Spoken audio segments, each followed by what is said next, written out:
तो हाँ जी मेरे प्यारे दोस्तों, आप सभी का फिर से एक बेहतरीन वीडियो में स्वागत करता हूँ। और आज की इस वीडियो में हम लोग बात करने वाले हैं भौतिक विज्ञान का क्वेश्चन के जो पेपर है। ठीक है, देख सकते हैं प्री बोर्ड जो परीक्षा हुआ है 2024 का, जितने भी 2024 में इंपॉर्टेंट पेपर देंगे उनके लिए बहुत इंपॉर्टेंट ये वीडियो होने वाली है। ठीक है, तो क्लास 12 का सबसे इम्पोर्टेंट ये होने वाली आज की वीडियो है।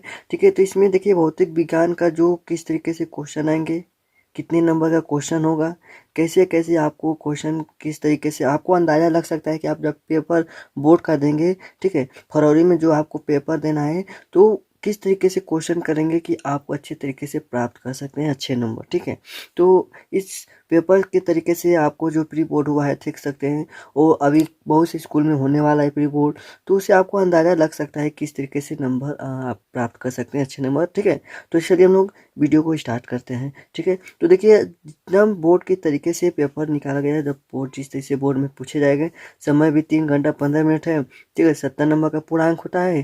ठीक है, और इसमें खंड भी है, देख सकते हैं 5 खंड है, अ ब स द और य। ठीक है, 5 खंड देख सकते हैं। पहले खंड में बहुविकल्पी है। ठीक है, दूसरे खंड में लघु उत्तरीय है, तीसरे खंड में भी लघु उत्तरीय जो 2 अंक में, और तीसरे खंड में भी लघु उत्तरीय जो 3 अंक में प्राप्त है, और जो विस्तृत है 5 अंक का है। ठीक है, तो इसमें देख सकते हैं पहले 2 1 1 फिर 2 3 और 5 देख सकते हैं। ठीक है, तो चलिए हम लोग खंड अ को आज की इस वीडियो में समझते हैं, खंड अ और आपके और भी क्वेश्चन के इम्पोर्टेंट क्वेश्चन के बारे में। ठीक है, तो सबसे पहले आप देख सकते हैं जो खंड अ में क्या कर रहा है कि विद्युत विभव का मात्रक है। विद्युत विभव का मात्रक क्या है? ठीक है, विद्युत विभव का पूछ रहा है मेरे प्यारे दोस्त। मात्रक क्या है? जूल प्रति coulomb, joule coulomb volt meter, ठीक है, और जूल प्रति सेमी मीटर। तो आपका वैद्युत विभव का जो मात्रक होता है आपका जूल प्रति कूलाम होता है। ठीक है, जूल प्रति कूलाम होता है। ठीक है, जूल प्रति कूलाम होता है। चलिए ख देखते हैं। ख क्या कर रहा है कि 50 ओम के धात्विक तार को खींचकर उसकी लंबाई दोगुनी कर देते हैं तो उसका नया प्रतिरोध होगा 25 ओम। ठीक है, 50 ओम, 100 ओम, 200 ओम। ठीक है, देखिए 50 ओम जो धात्विक तार को खींचकर अगर उसकी लंबाई को दोगुनी करेंगे तो उसका जो नया प्रतिरोध होगा आपका 200 ओम होगा। ठीक है, 200 ओम होगा, याद रखिएगा कितना होगा, 200 ओम हो जाएगा। ठीक है, चलिए अगला देखते हैं। ग क्या करा है? स्वप्रेरकत्व का मात्रक हेनरी के समतुल्य है। स्वप्रेरकत्व का मात्रक हेनरी के समतुल्य है। तो जो स्वप्रेरकत्व मात्रक जो होता है उसका आपका वोल्ट सेकेंड प्रति एम्पियर होता है। वोल्ट सेकेंड प्रति एम्पियर होता है, याद रखिएगा, आपका ऑप्शन नंबर 2 हो जाएगा। ठीक है, चलिए अगला क्वेश्चन देख सकते हैं, बहुत इंपॉर्टेंट भी है। ठीक है, +3 डायोप्टर और -5 डायोप्टर क्षमता के 2 पतले लेंस संपर्क में रखे हैं। इस संयोजन की फोकस दूरी होगी, तो इसकी फोकस दूरी देख सकते हैं आपसे -40 सेमी, +40 सेमी, वो ऑप्शन उधर दिया है। ठीक है, तो +3, देखिए यहाँ पर +3 है तो P1 मान लेते हैं, +3D है। ठीक है, 3D है, और आपका P2 क्या है? आपका -5D है। ठीक है, तो आप P बराबर होता है P1 + P2, यानी कि P बराबर P1 का 3 और इसका हो जाएगा -5। ठीक है, -5 यानी कि P बराबर -2 होगा। P बराबर -2 होगा, तो कह रहा है कि फोकस दूरी, ठीक है, फोकस दूरी कह रहा है। ठीक है, ध्यान दीजिएगा, फोकस दूरी कह रहा है, तो यानी कि P बराबर होता है 1/f होता है, तो 100 बाय सेंटीमीटर में करेंगे तो 100/f हो जाएगा।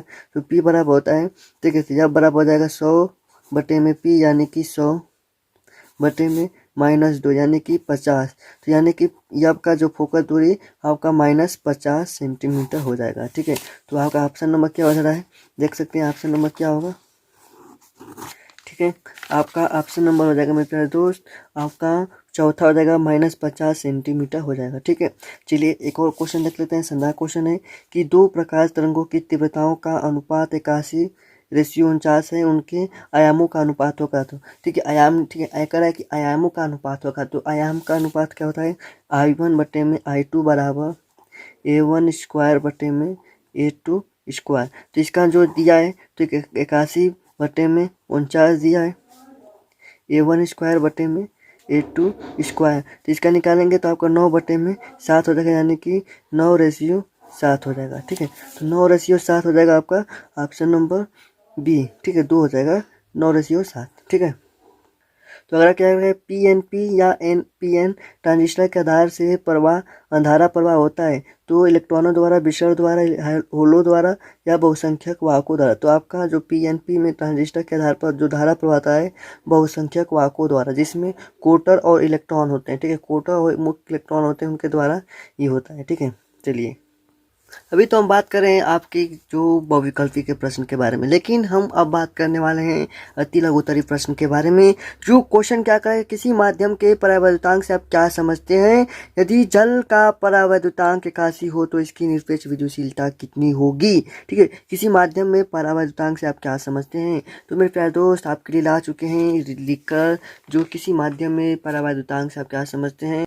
तो देख सकते हैं कि किसी माध्यम में की निरपेक्ष विद्युतशीलता और वायु या निर्वात की निरपेक्षशीलता विद्युतशीलता जो इप्सिलॉन नॉट के अनुपात को उस माध्यम का परावैद्युतांक कह रहे हैं। यानी कहने का अर्थ हुआ किसी माध्यम की निरपेक्ष विद्युतशीलता यानी कि इप्सिलॉन, ठीक है, और वायु या निर्वात की निरपेक्ष विद्युतशीलता यानी कि इप्सिलॉन नॉट के अनुपात को आपका परावैद्युतांक कहते हैं। यही आपका इसका अर्थ हुआ, ठीक है। तो यानी के बराबर इप्सिलॉन बटे में इप्सिलॉन नॉट, ठीक है। कह रहा है कि यदि जल का परावैद्युतांक 81 हो, तो यानी कि इसका जो मान दिया है जल का परावैद्युतांक 81, तो कह रहा है कि आपका जो विद्युतशीलता का जो निरपेक्ष विद्युतशीलता की क्या होगी, ठीक है। तो इप्सिलॉन बटे में इप्सिलॉन नॉट यानी कि इप्सिलॉन बराबर क्या होगा, 81 गुणे 8.85 गुणे 10 पे पावर -12, जो इप्सिलॉन नॉट बराबर होता है 8.85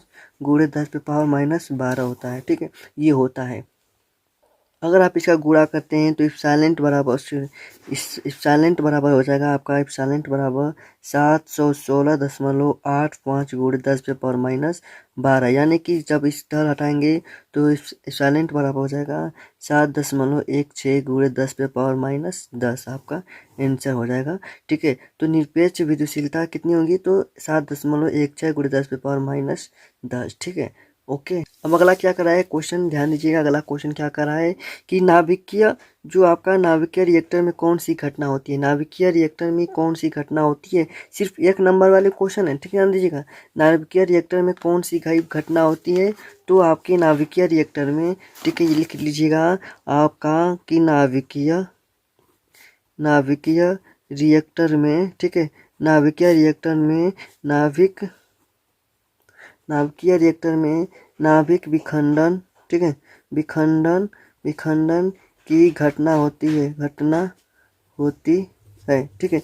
तो नाभिकीय रिएक्टर में नाभिकीय विखंडन की घटना होती है, ये याद रखिएगा, एक लाइन में 1 नंबर का है, ठीक है। अगला क्या कर रहा है, ध्यान दीजिएगा, अगला बहुत इंपॉर्टेंट है, ठीक है। ये भी 1 नंबर में पूछा गया कि यदि प्रत्यावर्ती धारा परिपथ में शुद्ध धारिता के संधारित्र को जोड़ दिया जाता जाए तो धारा तथा वोल्टता के बीच कालांतर कितना होगा, ठीक है। यदि प्रत्यावर्ती धारा परिपथ में शुद्ध धारिता के संधारित्र को जोड़ देते हैं, ठीक है, ठीक है, क्या करेंगे, शुद्ध संधारित्र को जोड़ देते हैं, यानी कि जो ये आपका जो क्या है, देखिए इस धारिता वाले को इसको शून्य, ठीक है, ये धारिता है, ठीक है, इसको धारिता इससे दर्शाते हैं, ठीक है। और इसको क्या कर रहा है कि आपका ध्यान दीजिएगा, कह रहा है कि जो आपका प्रत्यावर्ती धारा परिपथ में शुद्ध धारिता के संधारित्र को जोड़ दिया जाए तो धारा वोल्टा के बीच कालांतर पूछ रहा है, ठीक है। यानी कि वोल्टा के बीच कालांतर पूछ रहा है, तो भाई जो कालांतर होता है आपका I बराबर I0 sign π/2 plus omega T होता है, ठीक है, ये होता है आपका, ठीक है। तो 1 नंबर पूछा है तो सिर्फ सूत्र लिखना है और इसको डेरिवेशन नहीं करना है, ठीक है, इसका सिर्फ सूत्र लिखना है, 1 नंबर में पूछा गया, ठीक है। अब अगला क्वेश्चन देख लेते हैं। अगला क्वेश्चन क्या करा है कि फोटान की ऊर्जा तथा संवेग में संबंध लिखिए, फोटान की ऊर्जा और संवेग में संबंध लिखना, ठीक है।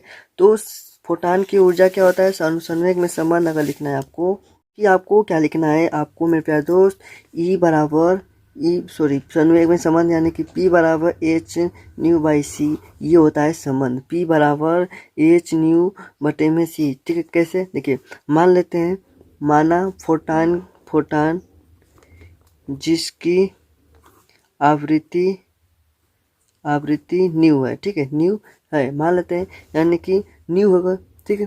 तो E बराबर यू अनुक्रमानुपाती न्यू, यानी कि E बराबर हम कह सकते हैं EH न्यू, समीकरण नंबर 1 मान लेते हैं, ठीक है।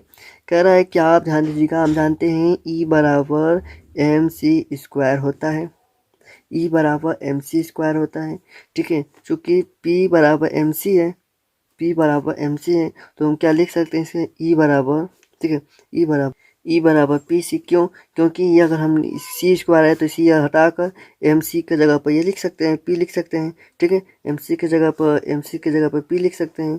ठीक है, तो ये क्या पूछ रहा है आपका संवेग। ठीक है, समन्वय में संबंध, यानी कि ये भी एक हो जाएगा। और क्या अगर इसको इस तरह लिखना चाहते हैं पी बराबर ई बाई सी, यानी कि ई बराबर जो होता है एच न्यू होता है, तो इसको भी लिख सकते हैं एच न्यू बटे में सी। ठीक है, तो ये आपका पूछ रहा है 1 नंबर में प्यारे दोस्त, देख सकते हैं। ठीक है, चलिए एक और क्वेश्चन है। ठीक है, विशिष्ट प्रतिरोध का मात्रक एवं बीमा लिखिए। ठीक है, विशिष्ट प्रतिरोध का मात्रक और बीमा लिखना है। तो देख सकते हैं विशिष्ट प्रतिरोध का मात्रक को बीमा लिखिए, एक ही नंबर में पूछा गया है। तो विशिष्ट प्रतिरोध, ठीक है ध्यान दीजिएगा, विशिष्ट प्रतिरोध कर रहा है तो आपने विशिष्ट प्रतिरोध रो बराबर होता है आर ए वाई एल होता है। ठीक है, इसका मात्रक लिखना है तो भाई रो बराबर क्या हो जाएगा, ओम हो जाएगा। ठीक है, ओम हो जाएगा, मीटर स्क्वायर हो जाएगा, मीटर स्क्वायर हो जाएगा। ठीक है, मीटर स्क्वायर है बटे में मीटर हो जाएगा, तो मीटर से मीटर कट जाएगा तो क्या बचेगा, ओम मीटर बचेगा। क्या बचेगा मेरे प्यारे दोस्त, ओम मीटर बचेगा, ये आपका बचेगा। ठीक है, तो आपका हो जाएगा ओम मीटर। चलिए अगला क्वेश्चन देख लेते हैं। क्या कर रहा है प्यारे दोस्त कि यदि एक क्यू आवेश का कण यू वेग से गति करता है, इसका कारण आर दूरी, उत्पन्न चुंबकीय क्षेत्र का सूत्र लिखिए। उत्पन्न चुंबकीय क्षेत्र का सूत्र लिखना है मेरे प्यारे दोस्त।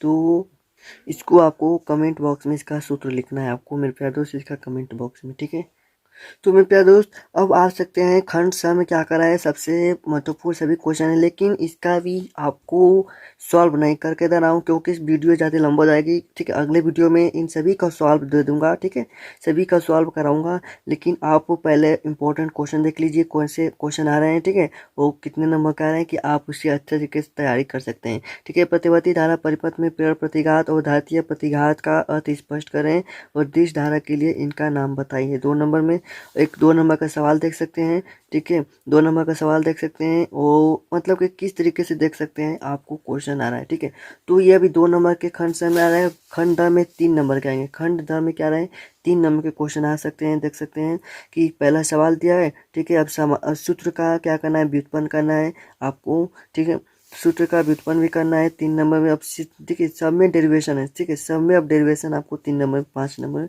मिलेगा।